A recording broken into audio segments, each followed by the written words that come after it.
नमस्ते बाबू भाई जी, कैसे हैं आप? नमस्ते मैडम। चेतना जी नमस्ते। कैसे हैं आप? फाइन। All good. थोड़े दुखी हैं। सर। जी। सर, दिवाली के अचानक दिन जी। जब जी यस। बोलिए जी। दिवाली के दिन जब सब लोग खुशियां मना रहे थे, तभी एक दुखद समाचार आया जी। असरानी जी के बारे में। तो पहले तो सच्ची बताऊं कि बिल्कुल यकीन नहीं हुआ हमें कि ऐसा कुछ हुआ है।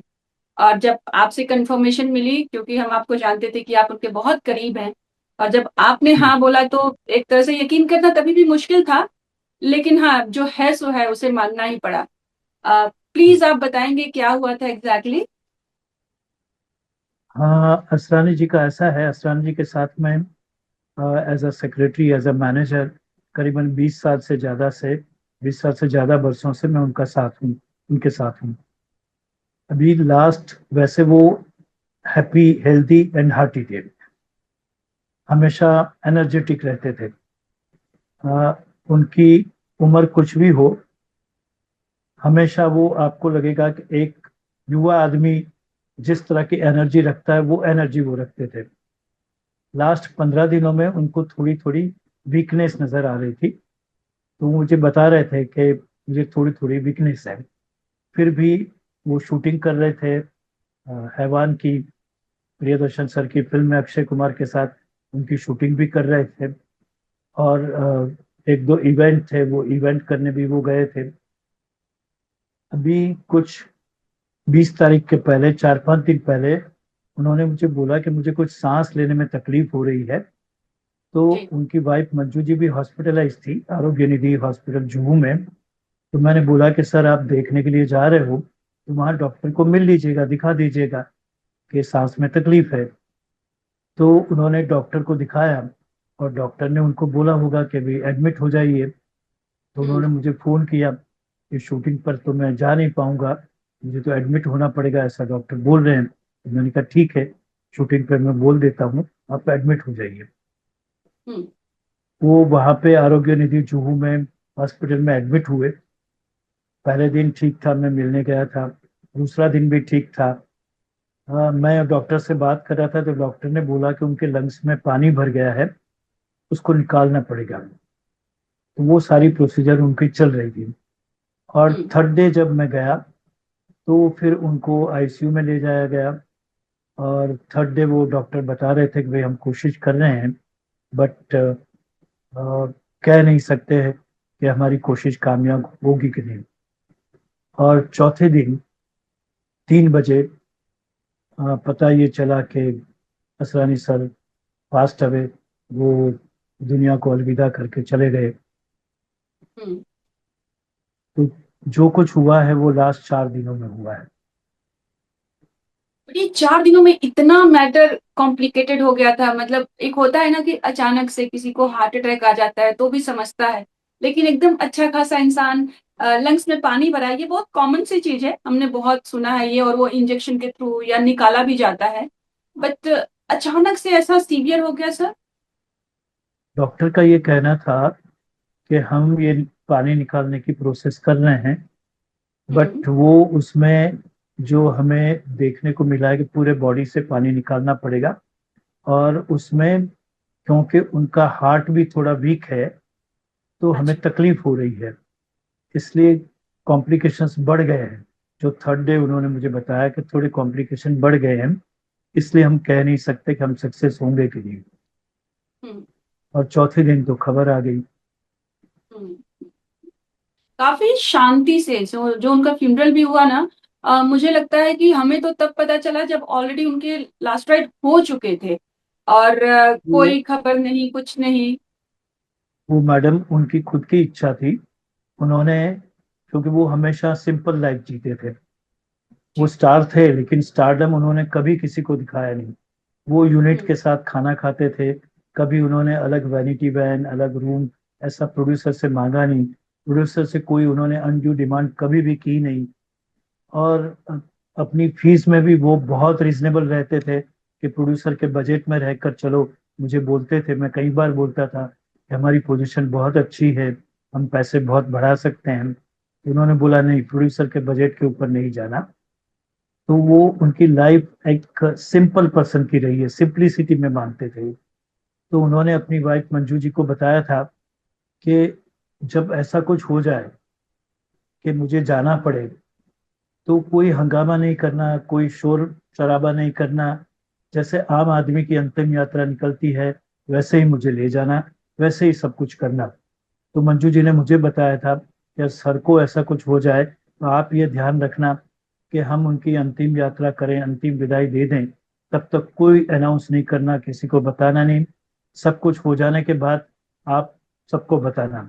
तो जब सब कुछ हो गया, तब मैंने इंडस्ट्री को और मीडिया को खबर दी कि सब कुछ हो गया है और असरानी साहब की लास्ट राइट्स भी हो गए हैं। ये मैंने तब अनाउंस किया। और उन्होंने उनकी मर्जी के हिसाब से, उनकी इच्छा को मान देते हुए हमने ये सब किया। जैसे कि उनकी इच्छा नहीं थी कोई भी जो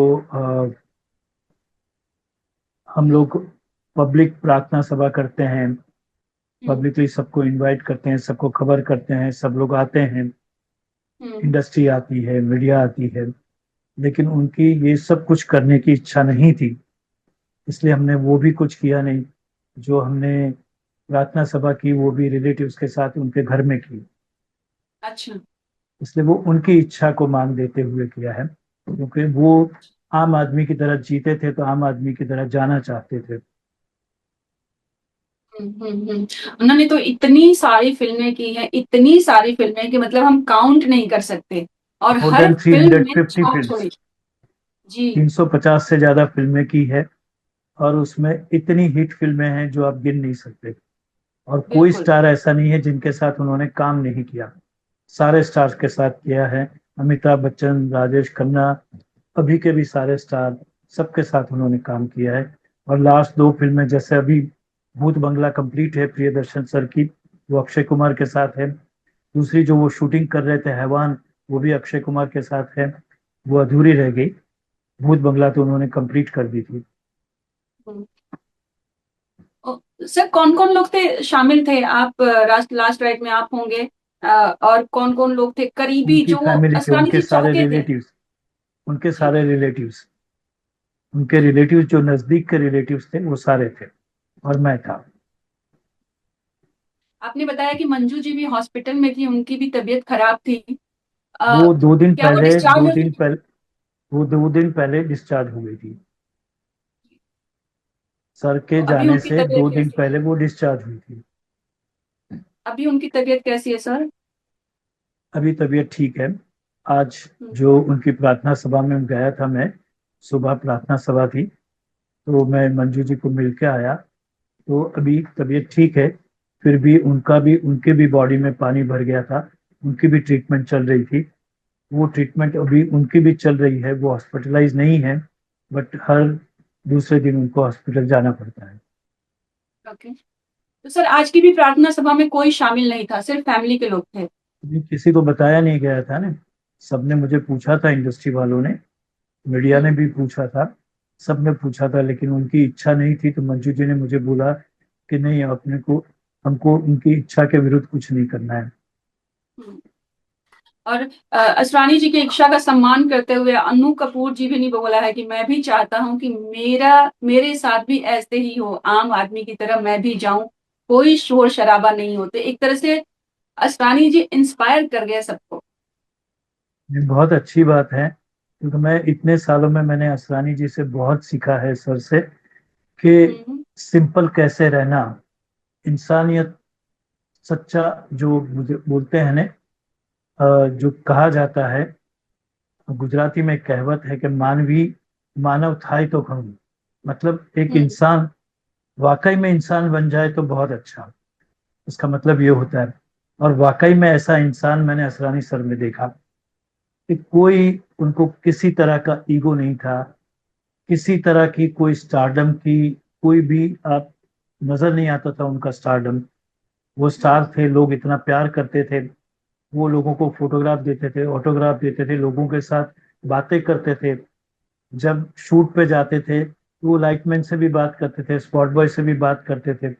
कभी उन्होंने अपना स्टारडम कहीं दिखाया नहीं, और इतने जनरस थे कि किसी को कोई मदद करनी है मैं उनको बोलता था कि सर इसका प्रॉब्लम है, तो वो हम्म। बोलते थे कोई बात नहीं, पूछो उसको क्या चाहिए, कैसे हम कैसे उसको काम आ सकते हैं। तो जी। ये सब देखकर मैं भी इंस्पायर हो गया कि इंसान हो तो ऐसा है, ऐसा होना चाहिए, और हमें भी उनसे इंस्पिरेशन लेके उसी तरह चलना चाहिए। हम्म। सर, हैवान की शूटिंग कितने दिन बाकी थी, क्या था एग्जैक्टली, अगर आप कुछ बता पाए? हाँ, मेरे मेरे हिसाब से उन्होंने हैवान की 50% शूट कर लिया था, 50% हम्म। बैलेंस है। हम्म। तो प्रियदर्शन जी वगैरह कुछ रिएक्शन आया, क्या करेंगे आगे, कुछ ऐसा? नहीं, अभी तक मेरी उनसे वो उस बारे में बात नहीं हुई, ना उन्होंने मुझे उस बारे में पूछा है, क्योंकि सब जी। शोकातुर थे, सबको शौक लगा था। क्योंकि सनी साहब हमेशा बहुत हेल्दी रहते थे, बहुत एनर्जेटिक रहते थे, और अचानक ऐसा हुआ तो वो किसी को डाइजेस्ट नहीं हो पाया। हम्म। इसलिए सब लोग उसी सदमे में थे, इसलिए अभी तक वो बिजनेस की बातें कुछ हुई नहीं थी। हम्म। आप 20 सालों से, इतने सालों से उनके साथ जुड़े हुए हैं, क्या क्या आपने जी। सीखा और कैसा रहा आपका ये लगाव कैसे बन गया एक साथ की, मतलब लोग चेंज होते हैं लेकिन 20 सालों से ज्यादा आप उनके साथ जुड़े रहे, और इतना जी। ट्रस्ट, इतना भरोसा करना बहुत बड़ी बात होती है सर। जी। वो असरानी जी हमेशा प्रोड्यूसर्स को कहते थे कि बाबू हम्म। भाई थिबा वो मेरे मैनेजर नहीं है, मेरे सेक्रेटरी नहीं है, मेरा छोटा भाई है। वो अपनी फैमिली की सारी बातें, अपनी पर्सनल बातें मुझसे शेयर करते थे, हम दोनों आपस में डिस्कस करते थे। क्योंकि वो भी बड़े विद्वान थे, बड़े नॉलेजेबल थे, उन्होंने भी बहुत कुछ पढ़ा है, बहुत कुछ जानकारियां थी उनको। और मैं भी बहुत कुछ पढ़ा लिखा हूँ, मेरे पास भी बहुत डिग्रियां हैं। मैं एमए विथ इंग्लिश लिटरेचर हूँ, bachelor of journalism gold medallist हूँ, diploma in mass media communication हूँ। तो हम दोनों की बहुत अच्छी बनती थी, तो वो सारी बातें मुझसे शेयर करते थे। और मैं उनकी एक के बाद एक क्वालिटी मेरे उनके साथ के एक्सपीरियंस के साथ देखता गया। तो मैंने अपने आप में भी बदलाव करना चाहा कि हाँ, बनना है तो एक आदमी इतनी ऊंचाई पर पहुंच के भी इतना पोलाइट, इतना नम्र रह सकता है, तो हम क्यों नहीं रह सकते। तो मुझे इंडस्ट्री वाले भी कहने लगे कि जैसे असरानी साहब है वैसे ही आप हो, आप ही इतनी मधुर भाषी हो, आप भी इतनी अच्छी तरह सबसे डील करते हो, आपने कभी किसी से लड़ाई नहीं की जैसे उन्होंने नहीं की। जैसे जो जैसे वो सबसे प्यार से बात करते हैं, प्यार से पेश आते हैं, वैसे आप करने लगे हो। तो मुझे बहुत खुशी हुई कि मैंने उनसे हम्म। कुछ सीखा, कि मैंने अपनी लाइफ में उतना बदलाव किया, और मैं भी अच्छे इंसान बनने की कोशिश कर रहा हूँ।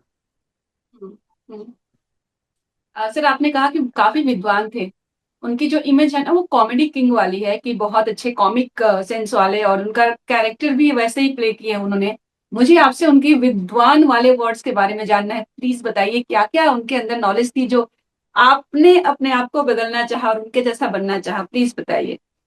जैसे हम कभी कभी संतों के बारे में, अपने शास्त्रों के बारे में कभी कभी डिस्कशन किया करते थे, तो वो मुझे रामकृष्ण परमहंस और स्वामी विवेकानंद, उन्होंने जो जो प्रवचन किए हैं, उन्होंने अपने धर्म के बारे में और बाकी के धर्म के बारे में जो बातें की है, उसका एनालिसिस सब करते हुए वो इसी निष्कर्ष पर पहुंचे थे कि सबसे, मतलब जो कहते हैं ना, मानव सेवा वही प्रभु सेवा है।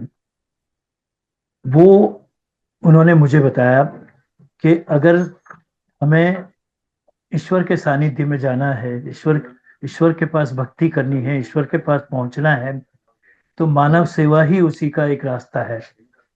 आप उनका कहना ये था कि आप मंदिर में जाओ, मस्जिद में जाओ, चर्च में जाओ, वो ठीक है कि आपकी आस्था है, बट सच्ची भक्ति अगर आप करनी है तो जो ईश्वर का उत्कृष्ट क्रिएशन है वो है मानव। और मानव के साथ अगर आप उसके भाई बनकर रहोगे, उसके पिता बनकर रहोगे, उसका बेटा बनकर रहोगे, और अपनी जो अपने कर्तव्य है वो निभाते रहोगे तो उससे बड़ी कोई सेवा नहीं है, उससे बड़ी कोई भक्ति नहीं है। हम्म। जब हम लिटरेचर के बारे में भी डिस्कशन करते थे तो मैंने ये देखा कि उनको लिटरेचर का भी इतना नॉलेज है, उनको गुजराती लिटरेचर का भी नॉलेज है, हिंदी लिटरेचर का भी नॉलेज है, और इंग्लिश लिटरेचर का भी नॉलेज है। तो लिटरेचर के बारे में भी डिस्कशन करके मुझे लगा कि मैंने तो पढ़ाई की है, मैंने तो हम्म। सब सीखा है, उन्होंने ये सब सीखा नहीं है, उन्होंने इतनी पढ़ाई ये सब नहीं की है, फिर भी उनके पास इतना ज्ञान है। तो और प्रैक्टिकल जानकारी जो दुनियादारी जिसको कहते हैं, वो हम्म। दुनियादारी का हर नॉलेज उनके पास था कि ऐसा हाँ। करने से ऐसा होता है, ऐसा करने से ऐसा होता है। वो हम्म। मुझे बता देते थे कि देखो ये प्रोड्यूसर ने जो बातें की, ये डायरेक्टर ने जो बातें की हैं, उसका हम्म। मीनिंग ये होता है। हम्म। तो हम दोनों एक मत हो जाते थे कि हाँ ठीक है, क्योंकि मैंने भी वही सोचा होता था। तो हम्म। वो उस तरह से मैं उनको विद्वान कहता हूँ कि उनको हर तरह की जानकारी थी। जी जी जी जी जी जी। उनकी फिल्में इतनी सारी हैं। हम अंग्रेजों के जमाने के जेलर हैं, ये तो मतलब यस। कोई भूल ही नहीं सकता। आधे इधर जाओ, आधे उधर जाओ, बाकी मेरे पीछे आओ। मतलब कोई भी जनरेशन ऐसा नहीं होगा जो इन डायलॉग्स को नहीं बोला होगा। आपका आज फेवरेट देखिए ना, कौन सा डायलॉग? 50 साल के बाद, शोले को हाँ। 50 साल हो गए, 50 साल के बाद भी वो डायलॉग आज जो कोई भी इवेंट में वो जाते थे, हर इवेंट में जी उनको रिक्वेस्ट किया जाता था कि सर वो अंग्रेजों वाला बोलिए। और बिल्कुल। हर आज आज की जनरेशन जेड जिसको हम कहते हैं, आज की जनरेशन भी वो डायलॉग से असरानी सर को पहचानती है। हम्म। हम्म। आज की जनरेशन जेड सारे नौजवान भी उनको जानते हैं, वो because of ji. His performances, कि उन्होंने जो अलग अलग परफॉर्मेंसेस इतनी सारी फिल्मों में किए, आज भी करते हैं। उनको कोई भी रोल दे दो, आप उनको इमोशनल रोल दे दो या कॉमेडी रोल दे दो, वो हर रोल में ऐसा रोल निभाते थे कि आपको लगेगा कि वो असरानी नहीं, वो कैरेक्टर है। जी जी। और उनके डायलॉग्स मतलब इतने फेमस हैं कि लोग अपने दिनचर्या में, होता है ना कि जब हम आम बात करते हैं तो उनके डायलॉग्स के साथ लोगों से कम्युनिकेट करते यस हैं। वो यस बड़ा यस एकदम आम आदमी वाली बातें होती थी। यस। वो उसी तरह से वो इम्प्रोवाइज करते थे। वो मैंने हम्म। देखा था कि स्क्रिप्ट में कुछ भी लिखा हो, वो एक बार हम्म। स्क्रिप्ट पढ़ लेते थे अपना सीन, और फिर वो अपना उसको इम्प्रोवाइज करके उनको जो समझ में आता था वो डायलॉग बोलते थे वो। तो हम्म। वो डायलॉग जो लिखे हुए डायलॉग्स हैं उससे बढ़िया होते थे, उससे अच्छे हम्म। होते थे। इसलिए डायरेक्टर भी बोलते थे हाँ सर साहब, आपने जो रिहर्सल में बोला वही बोलिए, स्क्रिप्ट में भले कुछ हम्म। भी लिखा हो, आपने अच्छा बोला है वही बोलिए। अच्छा अच्छा अच्छा। और उन्हें कोई हेल्थ से रिलेटेड तकलीफ थी सर? नहीं, कभी भी कोई तकलीफ नहीं थी। ये जो तकलीफ हुई वो लास्ट 15 दिनों में हुई, कि 15 दिनों हम्म। में उन्होंने पहली बार मुझे ये बताया कि मुझे वीकनेस आ गई है। हम्म। मुझे, मैं चलता हूँ तो भी मुझे लगता है, वो हर रोज सुबह वॉक करते थे, हर रोज 2 घंटा योगा करते थे। अच्छा। सुबह वो ओके। सुबह वो 6 बजे उठ जाते थे, 6 बजे हाँ उठ के हाँ। योगा करते थे, फिर वॉक करने वो जुहू के समंदर किनारे पर वॉक करने जाते थे। तो हम्म। उनकी तो ये रोज की प्रैक्टिस थी, हम्म। इसलिए वो पूरा दिन एनर्जेटिक रहते थे। और वो उनका डाइट भी बहुत हेल्थी डाइट रहता था, इसलिए वो हम्म। उन्होंने कभी ऐसा कुछ अब्यूज नहीं किया, बॉडी को कभी अब्यूज नहीं किया है। हम्म। मीडिया फ्रेंडली कितने थे? जो थोड़े पहले के एक्टर्स थे ना, वो मीडिया से उतना फ्रेंडली नहीं हो पाते हैं। लाइक उनको ज्यादा एक ही बात को कई बार बोलना, प्रमोशन देना, थोड़ा सा हिचकिचाते हैं। असरानी जी के बारे में कुछ बताएंगे प्लीज? हसानी साहब का क्या था कि उनको पब्लिसिटी पसंद नहीं थी, हाँ। ये उनका पर्टिकुलर नेचर था। उनको, जो उनका नेचर था ना कि मुझे आम आदमी की तरह रहना है, हम्म। तो उसको, उनको कोई ज्यादा पब्लिसिटी के लिए बोलता था कि सर इसमें भी इंटरव्यू दो, उसमें भी इंटरव्यू दो, इसमें भी थोड़ा बोलो कुछ, तो हम्म। वो नहीं करते थे इतना ज्यादा, क्योंकि उनको हम्म। पब्लिसिटी नहीं पसंद थी।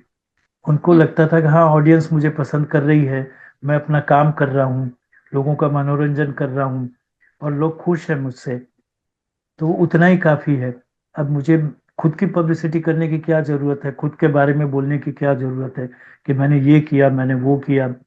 ये बातें उनको पसंद नहीं थी, इसलिए हम्म। वो ऐसे कोई इंटरव्यू पर्सनल इंटरव्यू नहीं देते थे। हम्म।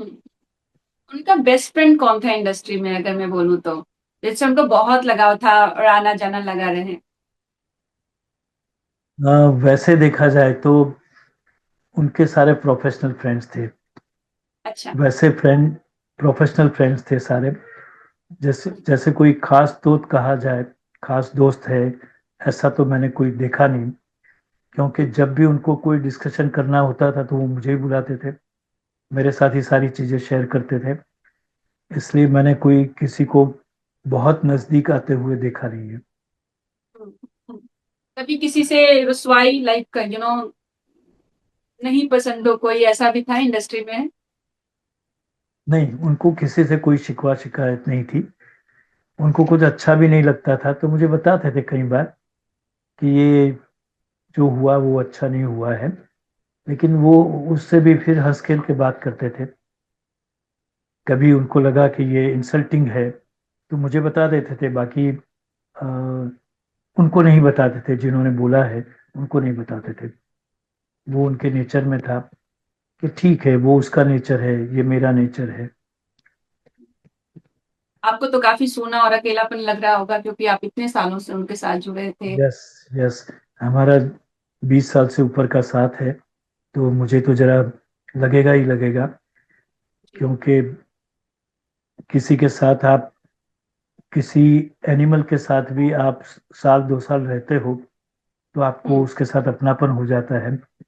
तो हम्म। ये तो जीता जागता इंसान, इतना लाइवली इंसान, इतना प्यारा इंसान हमारे साथ छोड़ के चला जाए तो दुख हम्म। तो लगेगा ना। मेरी बात हुई थी, मुझे लगता है लगभग एक महीने पहले। काफी मतलब, ऐसा उनकी आवाज सुन के तो इतना जो एनर्जेटिक आती है ना, एक वाइब्स आती है, एनर्जी यस, वो मिलती है। जोवियल थे, जोवियल थे। हम्म। जोवियल थे, बात करने में भी आपको हंसा देते थे, छोटी छोटी बातों जी। पे हंसा देते थे। मुझे अभी एक लास्ट, आपने इतना बोला है तो मैं आपको लास्ट एक वाकया बताऊं। अभी प्लीज कुछ प्लीज। महीने पहले अफवाह हुई थी कि असरानी साहब चले गए। वो हम्म। सोशल मीडिया पे बहुत जी। वायरल हुआ था। हम्म। तो मैंने बोला असरानी साहब को, मैंने कहा मैंने पोस्ट तो डाल दिया है कि भाई असरानी साहब जिंदा हैं और हम्म। हेल्दी है, कोई प्रॉब्लम नहीं है, उनकी डेथ नहीं हुई है। तो उन्होंने मुझे एक किस्सा सुनाया। मुझे हम्म। बोला कि तुमने तो बोल दिया, बट मुझे गुजरात से फोन आया एक प्रोड्यूसर का। तो बोले हम्म। असरानी साहब खुद फोन उठाते थे उनके मोबाइल पे। तो असरानी साहब ने फोन उठाया हाँ। तो वो प्रोड्यूसर बोल रहा है कि कौन बोल रहे हैं। तो असरानी साहब ने बोला मैं असरानी। तो हाँ। सामने वाला ने बोला कि आप तो मर गए थे ना, आप तो मर गए थे ना। तो बोले मुझे पूछ रहा है कि आप जिंदा हो। मैंने बोला कि मैं असरानी बोल रहा हूँ। तो मुझे पूछ रहा है कि आप जिंदा हो क्या। हाँ। तो मतलब ये बात छोटी सी है, बट कि इतनी मनोरंजक है कि जी। एक आदमी पूछ रहा है उसको कि आप जिंदा हो। सही है। तो मुझे इतनी ये इस हंसी आई तरह कि की बात। प्रोड्यूसर प्रोड्यूसर फोन करके पूछ रहा है कि आप जिंदा हो। हम्म। कहीं ना कहीं ये कंसर्न भी था। और ये है कि असरानी जी इतने अच्छे हैं कि अब डायरेक्टली बात कर लो, कोई टेंशन नहीं है। हाँ। है ना? असरानी साहब ने बोला कि मैंने उसको बोला कि भाई मैं असरानी बोल रहा हूँ, तो आप मुझे हाँ। क्यों पूछ रहे हो क्या आप तो मर गए थे। भूत के हाथ में फोन है। देखिए, यही होता है कि हम उनके बारे में याद करके आज भी हमारे चेहरे पे स्माइल है। यस, कितनी वो अच्छी बात। स्माइल सबको हंसते हंसाते चले गए हैं। हम्म। और उनको जब भी कोई याद करेगा तो वो जी। हमेशा उनकी स्माइल को, उन्होंने जो हमें खुशी का खजाना दिया है, उसको हम्म। याद करते करते ही याद करेगा। ओके। जाती जाती इतना बता दीजिए, उनके आखिरी वर्ड्स क्या थे आपके लिए, जब आखिरी बार जब आपसे बात हुई रहेगी? अ, वो कहते गए कि, कहते थर्ड डे पे जब मैं गया था तो हम्म। उन्होंने मुझे कहने लगे वो कि मुझे बहुत वीकनेस आ गई है। मुझे हम्म। ऐसा लग रहा है कि शायद मैं अच्छा ना भी हूँ। तो मैंने कहा नहीं सर, आप अच्छे हो जाएंगे, आप हम्म। हेल्दी होके फिर वापस आएंगे, फिर वापस हम काम शुरू करेंगे। तो मुझे बोला कि अगर ऐसा कुछ हो गया मुझे, तो मैंने मंजू को तो बताया है, तुमको भी बता दे रहा हूँ कि कोई हल्ला नहीं करना, और शांति से, जैसा तुमने मुझे देखा है वैसे ही मुझे अलविदा करना। और मेरे बाद अगर कुछ भी जरूरत पड़े तो मंजू का ख्याल रखना, मतलब उनकी वाइफ का ख्याल रखना, हम्म। उनको कोई काम पड़े तो कर देना। इतना हम्म। बोल के फिर वो, फिर उनकी आवाज कुछ आ, ये बात भी वो लड़खड़ाते करते थे। थर्ड डे पे हम्म। भी उनकी हालत थोड़ी बिगड़ने लगी थी, तो हम्म। पूरे वर्ड्स निकलते नहीं थे। बट मुझे तो आदत थी उनके वर्ड्स से समझने की, तो मैं समझ हम्म। गया था कि ये क्या कहना चाहते हैं। हम्म। तो कहीं ना कहीं उनको अंदेशा हो गया था, है ना? यस, थर्ड डे को उनको अंदेशा हो गया था। 2 दिन तक तो बराबर थे। हम्म। 2 दिन में उन्होंने कुछ ऐसी बातें नहीं की थी। बट तीसरे दिन शाम को जब मैं गया था, तभी उनको खुद को लगने लगा था कि शायद ये कुछ ऐसा है। मुझे पहले पूछा कि डॉक्टर ने क्या बोला तुमको। मैंने हम्म। बताया नहीं, डॉक्टर ने मुझे बोला था कि मुझे, हम्म। हम कोशिश कर रहे हैं, बट मुझे 50-50 चांस लग रहे हैं। ऐसा मुझे थर्ड डे को शाम हम्म। को बता दिया था। तो मैंने हम्म। मंजू जी को भी बता दिया था कि भाई डॉक्टर ने ऐसा बोला है। मैंने उनको नहीं बताया कि डॉक्टर ने ऐसा बोला है, मैंने कहा डॉक्टर ने बोला है आप ठीक हो जाओगे। हम्म। बोला अच्छा।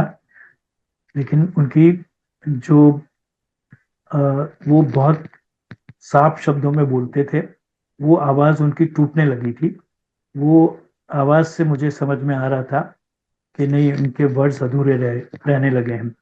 एक आदमी जो क्लियर पूरे वर्ड्स के साथ बोलता है और एक अधूरे वर्ड्स हम्म। के साथ बोलता है, तो समझ में आ जाता है कि आवाज टूट रही है।